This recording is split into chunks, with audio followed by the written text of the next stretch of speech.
Hello everyone, welcome to VisualSnaps. Today we're talking about 5 B-roll hacks.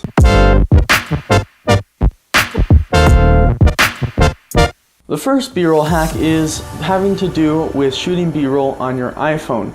A lot of the time you could be shooting B-roll with your DSLR, but if you're out and about, you might not be able to carry your DSLR around with you. But if you have your iPhone with you and you see something interesting, you can just pull out your iPhone and shoot your B-roll with your iPhone. You'll be able to cut the footage together with DSLR footage and make it look similar. The second B-roll hack that you can use is to use camera movement to transition from shot to shot.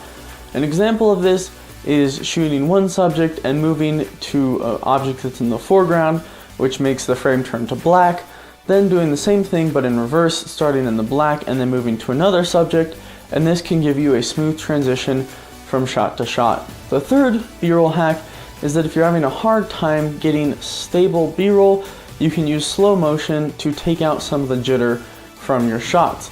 Basically what you do is you shoot in a high frame rate and slow it down in post, and this removes a lot of the jitter that you would normally see shooting in regular speed handheld video. The fourth B-roll hack that you can use is to edit your B-roll to the beat of music. This can give you a complete feel to your B-roll sequence, and this can help a lot when pulling together a final product. The fifth hack is to learn more about your camera. I have a video already made about how to shoot B-roll on a DSLR that goes into tips, tricks, and settings that you should use for shooting B-roll with your DSLR. It's a great video. I'd highly recommend watching it. I'll link it right here. Like this video if you like it. Don't forget to subscribe. If you have any questions, leave them down in the comments below and I'll be sure to answer them. Thanks for watching, and I'll see you in the next video.